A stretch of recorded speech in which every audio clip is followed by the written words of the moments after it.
That felt really good. So, Mitch, I thought Mitch is the visionary behind the development of all these ideas like Roger was mentioning and Chris. And I think about, how does anyone develop something as serious as a training program, as an institute, as an advanced training program with a lot of commitment to gay spirit? And I just wanted to, create some context for you to talk about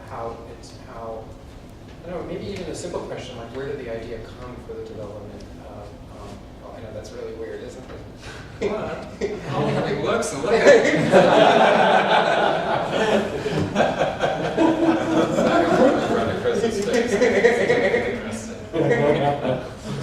I thought it would be good eventually to talk about the basic parameters. Okay. Great. Okay. And that would be really important to invite you to talk about the basic parameters. And I could ask you to talk just about the basic parameters. or I could ask you where the idea for developing the advanced training program. You could. Both are reasonable. Maybe I'll ask A or B. It's like a Chinese restaurant. And choice X. Maybe. How much time? What's the time? It's 8 o'clock. Oh, that's not horrifying. Right. Oh, this is a very interesting format you've developed on the spur of the moment. This thing, you're focusing on one person at a time. Is that to break down the opposition? Yes. I was thinking about divide and conquer.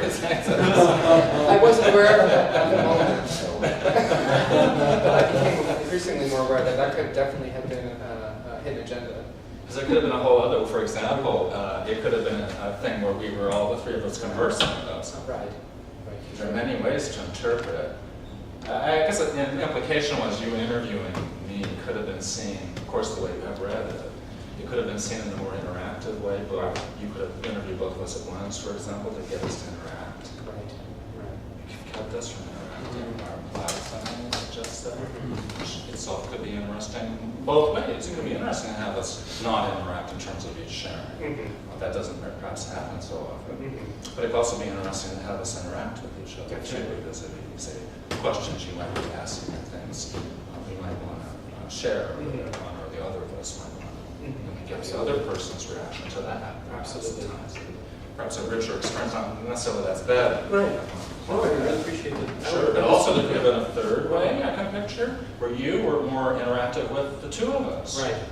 So it wasn't so much you're just taking the one position, now we're putting the other position. You're constantly renewing your position, we're constantly renewing our position. This would get back and forth like that.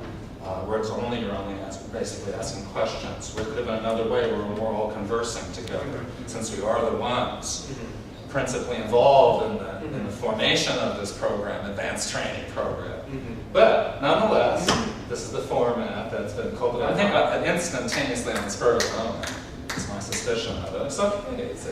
You suddenly put into this position. You knew this all along, Doug, but this is typical of Doug. It's only at the last second. He's taking it seriously in the sense, I got to do it now. And then so it has to actually be happening. Oh my God, now he's thinking, now he's organizing, now he's got the format. Boom, and there it is. Typical, right? I did, in this writing thing for this book, where I'm editing a lot of others' stuff for this new book we're doing, Lavender Self-Awakening, as well as my own writing.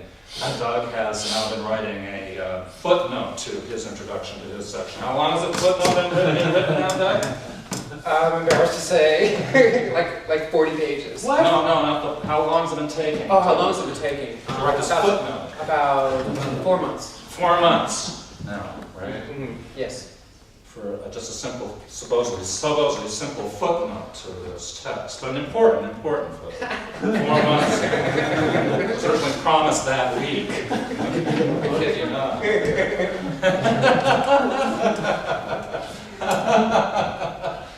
And humans think they know what they're saying and what they're hearing and how they're relating. You know, we read the newspaper and all that. Look how people are all the time. You know, about how they seem so assured with themselves, usually. And if they're not, they're put down, they're made alcoholics, they're ruined, they're thrown away. You It's a standard of how everyone's supposed to be. We're supposed to be functional beings, at least in the world that I'm aware of, in this culture. It's horrifying, it's monstrous. We're all turned into sausage machines and sausage products. It's disgusting to me. I'm sorry, I'm going to get a little more animated here. You had a question? Yeah, that was so tricky what you just did in terms of helping to work with the different functions, Okay. and be with the gay spirit, Yes. and also then analyze what was happening as it was happening. Yes. That was really interesting. I mean, for me personally, Right on. and to look at what was positive about what was happening with Yes. that, but also where there might have been shadow themes. Yes. Who does that? Who does that? Who does that?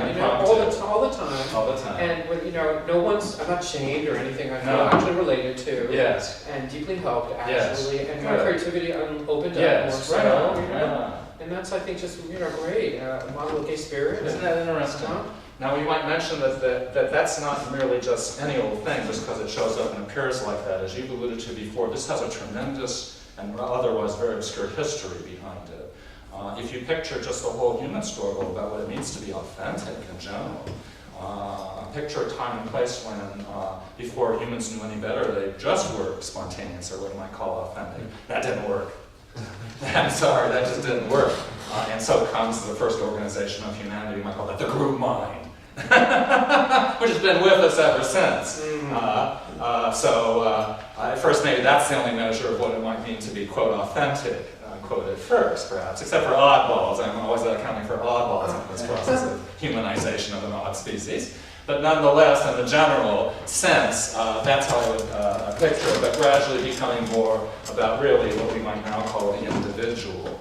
The individual. Not that that wasn't a concern from the beginning of what we might now call humanity, but nonetheless, this notion of authenticity. How could that not be separate from what I'm naming here as being individual, to be authentic, though I'm suggesting early on humanity might not have felt that way, but was more maybe closely identified with the group mind. Maybe the group as a mind, as a single unitary being, had that perhaps authenticity that perhaps gradually devolves more so to the individual. But it's been devolving now for an awful damn long time, and certainly needs to proceed further. Absolutely. And it's not been the case that this is just happens just because it happens. It takes enormous sacrifice through struggle. I know of no other way to cultivate this quality of what we might call authenticity or personhood or whatever it might be, that historically has been part of the human struggle in my experience all along, at least as I've observed history in whatever forms that might be available. It is something that has to be efforted, and it requires that, it absolutely requires that, and can't be brought about in any other way. It can't be haphazard or just half-assed, so to speak, even though the results of the struggle may be very flawed, may be very imperfect. And I'm not implying that the attempt has to be, quote, perfect in the struggle, but rather, in my experience, one has to be pulled in a very deep and serious and committed way with these matters, just like we might experience the struggle to become more oneself actually will pull one in to very deeply engaging one's own process of self-becoming more and more seriously and definitely one would hope through the mere commitment to that effort, by virtue of the value, the intrinsic value of that effort. At least I'm holding to appreciation of such effort, that it will always reward the practitioner, as the practitioner of self-development, if sincere, will always be rewarded by that effort, always, and will never be betrayed by that effort in my experience. No matter if that's done in old traditional formats we might now call spirituality or philosophy, or in the new format here that I'm calling, or the cultures in general calling psychology, of that sort you might reference by terms like psychoanalysis or Jungian analysis or psychodynamic understanding, and so on and so forth. These traditions from Western cultural sources of how to picture human subjectivity in its particulars and specifics in a practical way. None of this is of any use in my opinion merely as abstraction or idea per se. That's utterly irrelevant in my mind in such matters like themselves, but rather as they relate to real feltness of being, becoming, as an experienced human being that is actually growing into the self-creating experience of the generation of meaning. Meaningfulness. What are we here for? To eat and shit?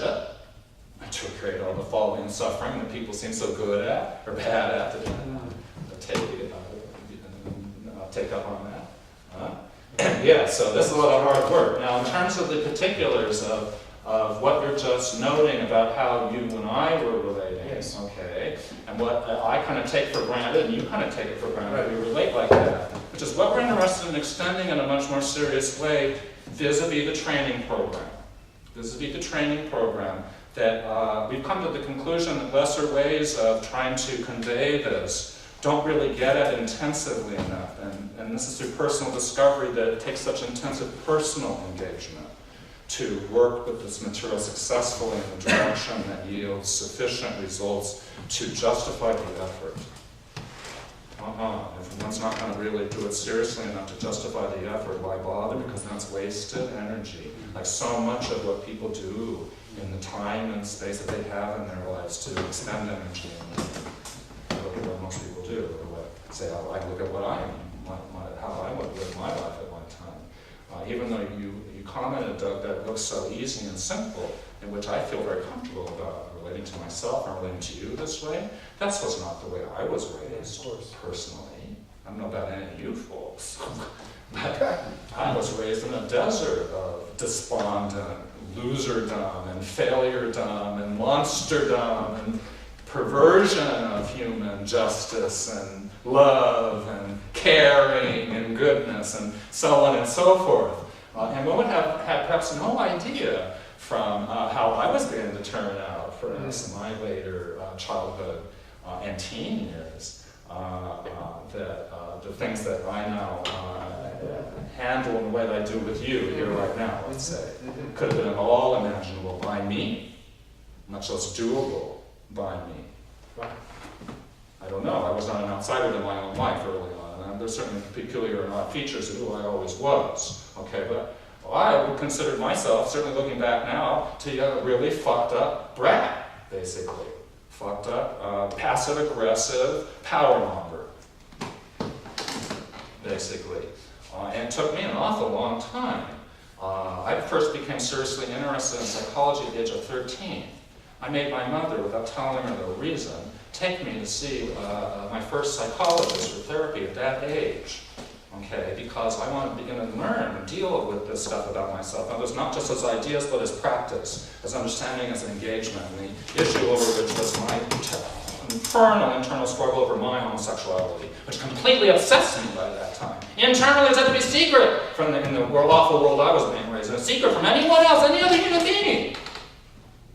At 13, I couldn't take it anymore, but tried to proceed in an ethical way. And so I remember one night when I was supposed to be in bed, I crawled out of my bed, 13 years old, on my own. No one talked to about this. And I went on my own, and my mother was putzing in the kitchen. And I said to her, I have this terrible problem, and I need to hash it out. I want to go to, you need to take me to see a psychologist. Wow. I refused to tell her why. I told her I wasn't going to tell you why. But you've got to take me. I must be going to do this stuff. And she did. She was a, quote, good mom in that sense. And she didn't just browbeat me or be nasty or ignore me, which is to her credit. You know, she's a pretty fucked up woman in many ways, but in other ways oddly interesting. And she respected that. I guess perhaps in part because I was so adamant about it and sincere about it. And she did, just from that one interaction in the evening. And she wasn't a warm, more caring person. She didn't do any of those kind of empathic kind of, she wasn't an empathic woman. So she didn't do those kind of empathic things that you might imagine when I shared this stuff with her. But at the same time, she did set up that damn appointment for me. And that was the first person, this kindly lady, psychologist, the first person I ever came out to that I was first more sincere with about my inner process. I was utterly fascinated by it, which is why I was there. Because of the combination of my own personal quandary being, and yet all these ideas and notions were swirling in my head, how to understand all this stuff, you know, how to put it all together with who I was and what I ought to be and what I was becoming or should become. Somehow it was an intuition to follow a psychological path around that. And ever since then, ever since I did that, took that step, that has been my interest. First of all, as myself personally.